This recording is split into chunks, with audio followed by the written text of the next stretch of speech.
Ce dimanche 12 novembre 2023, de nombreuses marches contre l'antisémitisme ont eu lieu un peu partout dans l'Hexagone. À Paris, plusieurs célébrités ont répondu présents comme Arthur, jusqu'ici très en colère de la situation depuis les attaques du Hamas. Le 7 octobre 2023, les attaques du Hamas contre Israël ont provoqué l'émoi partout dans le monde.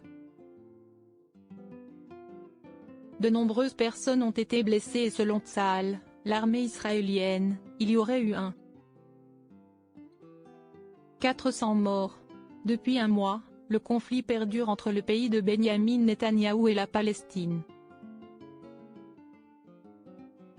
De nombreuses répliques ont eu lieu et le ministère de la Santé de la bande de Gaza fait état de 328 personnes décédées dans les bombardements israéliens. La situation a poussé de nombreuses personnalités à réagir et à prendre position. Arthur, Elie Semoun ou encore Amir, ont été les premiers à exprimer leur soutien à Israël, choqués par les événements. Le chanteur avait d'ailleurs partagé un émouvant témoignage de son expérience traumatisante à Tel Aviv sous une pluie de roquettes. Arthur a particulièrement eu du mal à garder son sang-froid.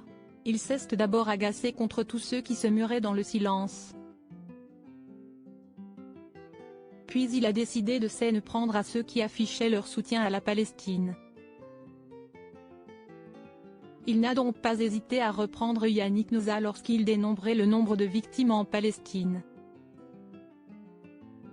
Une marche pour rester unis ce dimanche 12 novembre 2023, la France entière a décidé de s'unir.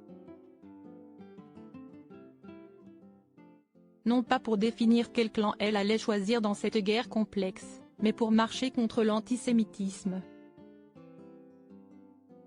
En effet, le nombre de propos et attaques antisémites ont largement augmenté depuis le début du conflit.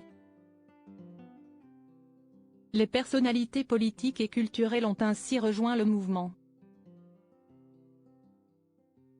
Elie Chouraqui a déploré l'absence du président de la République, tandis qu'Arthur a partagé un message positif pour la première fois depuis un mois. Aujourd'hui j'ai marché main dans la main avec des amis, écrit-il sur Instagram. Ensemble, au cœur de cette marée humaine, ça m'a fait chaud au cœur et calmé un peu ma colère, avoue l'animateur. Il a remercié les gens croisés pour leurs mots, leurs encouragements et clins d'œil bienveillants. Il le répète inlassablement, la lutte contre l'antisémitisme est un combat permanent et exigeant, ne l'oublions pas.